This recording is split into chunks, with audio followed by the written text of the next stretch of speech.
굉장히 그림이 멋있죠. 네, 다 그린 겁니다. 저희 그 연구소 디자이너가. 그래서 최근에 탱궁 1호 추락도 있었고 또 여러분이 모르는 사이에 굉장히 많은 위험 요소가 있는데 이런 것들이 뭐 우리하고는 크게 관계가 없어 보였었습니다 이제까지는. 그런데 너무 이제 가까이 왔기 때문에 과학자들이라든가 연구자들이 연구하는 것들이 여러분들한테 이제 도움이나 또 안전 이런 거에 막 영향을 끼칠 것 같습니다. 우리나라 헌법 34조 6항을 아시나요? 세월호 때문에 많이 아실 텐데 국가는 재해를 예방하고 그 위험으로부터 국민을 보호하도록 노력해야 된다. 굉장히 중요한 그 구절입니다. 저는 헌법이 만약 바뀐다 하면은 그 구절이 노력해야 된다가 아니라 노력할 의무가 있다고 바뀌어야 된다고 생각을 합니다. 자, 다음 가시죠. 뭐 차례는 이렇고요. 이제 뭐 굉장히 전문 용어 나왔습니다. 우주 상황 인식, 스페이스 시츄에이션 어웨어니스 뭐 이렇게 돼 있는데요. 군사 용어예요, 사실은.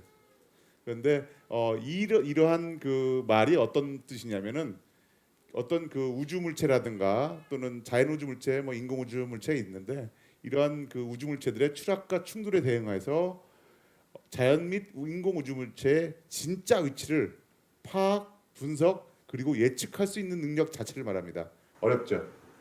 네, 그냥 넘어가세요.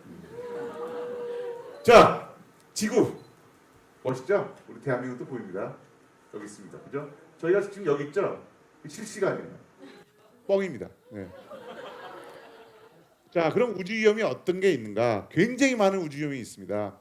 여러분이 지금 우리가 살고 있는 지구나 생명이나 빅뱅이라는 것부터 시작했다고 생각을 합니다. 그래서 여러분 빅뱅이라는 드라마 아시죠? 미국 미드. 네, 똑같은 얘기입니다. 그다음에 은하 간의 충돌, 그다음에 코스믹 레이 폭격, 블랙홀 다 위험한 거예요. 굉장히 아주 격변적인 그런 사건입니다. 그런데 이런 거는 너무 커요 스케일이. 우리 평생 타임 스케일을 보면은 빅뱅은 137억 년 전에 일어났던 일입니다. 은하계 충돌 최소한 50억 년 걸립니다. 우주선 폭격도 굉장히 그 자주 있지는 않아요. 블랙홀도 마찬가지고. 그래서 이런 것들은 그냥 넘어가겠습니다. 그럼 가까이 있는 우주로부터의 위험이 뭐가 있나? 그러면 저희에서 우리나 지구에서 가장 가까이 있는 항성이 뭐죠? 퀴즈. 엑셀. 100점. 자, 여러분들은 지금 대답하시는 분들은 집에 갈 때 부모님들한테 빵을 꼭 사달라고 해주세요. 여러분의 부모님들은 기꺼이 지불할 겁니다. 맞습니다. 그래서 그 태양이 굉장히 중요한데 우리한테 생명의 빛을 줘요, 그죠? 근데 이 친구가 가끔 이상한 짓을 합니다. 태양의 폭풍, 뭐 플레어, 뭐 CME 굉장히 여러 가지 그 이상 활동이 있는데 그 친구들도 저희한테 굉장히 위험을 줄 수 있어요.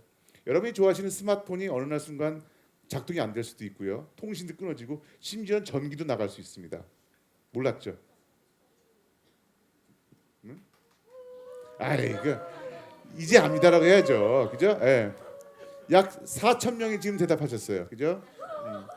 그래서 그 외에도 지구 근접하는 소행성들이 있어요. 그다음에 우주 잔해물, 대기권 여러 가지가 있습니다. 자, 여러분 올라간 거는 그렇죠. 빵 2개 사달라고 해주세요. 예. 자, 요 사진에 보면은 요거는 국제 우주 정거장에 도킹했던 화물선들이 추락하면서 만든 영상이에요. 다 녹고 타고 그러죠. 이거는 마침 유럽에 그 ERS 위성이라는데 실시간으로 볼 수 있는 카메라를 달았더니 여기에 우주 잔해물이 뚫고 지나가는 게 찍혔어요. 이런 일이 실제로 일어납니다. 2009년도에 시베리아 상공에서는 코스모스 2251호하고 이리듐 33호가 부딪혔어요. 정면 충돌이죠. 그 전까지는 아무도 그런 일이 일어나고 상상도 못했어요. 너무나 우주는 넓다고 생각했으니까요. 근데 더 이상 아니에요. 막 폭발을 합니다. 자, 그런 우주 물체들은 중에 또 저런 인공위성이나 이런 우리가 만든 것뿐만이 아니고 뭐 지구 근접 틀렸네요. 근접입니다. 오타 밖에 못하셨네요. 그죠? 자, 근접 소행성들이 굉장히 많습니다. 그래서 뭐 킬로미터급 이런 위성이 우리 지구랑 붙이면은 대륙 하나는 날아가요. 근데 그 친구는 다행히 92% 정도 우리가 발견을 했어요. 그런데 아직도 모르는 부분이 있습니다. 자, 그럼 아주 작은 거 100m급이 부딪힌다. 우리나라 어떻게 될까요? 아마 대전이나 충청도 정도는 다 날아갈 거예요. 근데 99% 몰라요. 언제 떨어질지도 모릅니다. 굉장히 위협적이죠. 자, 그러면 뭐 여러 가지 있습니다. 이렇게 복잡해요. 지금 한번 사진 찍어봤더니 우리 지구, 여기 태양이고요. 지구가 그리는 공전 궤도예요. 근데 우리가 알고 있는 소행성들, 우리한테 위협을 줄 수 있는 소행성을 찍어봤더니 이렇게 많습니다. 많죠, 너무. 자, 어디서 많이 보던 그림이죠. 여러분 공룡 친해요? 다이너소 공룡들하고 친하죠? 집에 다 공룡 장난감 없으신 분은 다 없어요, 그죠? 다 있어요. 근데 그렇게 친한 우리의 친구 공룡들이 어떤 일이 있었어요? 6,600만 년 전에 직경 15km짜리 소행성이 부딪혔어요. 지금의 유카탄 반도, 그러니까 중미죠, 거기. 부딪히면서 나온 에너지가 히로시마 원자탄의 한 100억 개 정도의 에너지랍니다. 그리고 우리 공룡 친구들은 다 어떻게 했어요? 멸종됐어요. 왜 멸종됐죠? 하늘을 안 봤어요. 하늘을 보고 우주 위험에 대해서 알았더라면은 열심히 공부를 해서 어떻게 했어요? 우주를 감시했겠죠. 근데 그걸 못했어요. 아쉽습니다. 그래서 좀 반응이 늦어요. 자, 이제까지 인류는 1957년도 10월 4일 날 스푸트닉 1호를 발사합니다. 최초의 인공위성이고 인류가 처음으로 우주 밖으로 나갔습니다. 그로부터 벌써 60년하고 1년 가까이 됐어요. 그죠? 안 됐나요? 그 자체는 혁신이에요. 문화에 대한 변혁이고 새로운 영감을 줬으면서 전 지구적인 도전의 한 수단으로 생겼어요. 그런 것이. 그런데 지금은 우리 누구나 우주 개발 경쟁에 뛰어듭니다. 제가 지난달 통계를 봤더니 우주에 인공위성을 발사한 나라가 또는 인공위성을 갖고 있는 나라가 지금 100개국을 넘겼습니다. 순식간이에요. 그리고 지금 활동하는 위성 숫자는 어제 그제 날짜로 1984개예요. 조지 오웰의 소설이 생각나지 않습니까? 1984.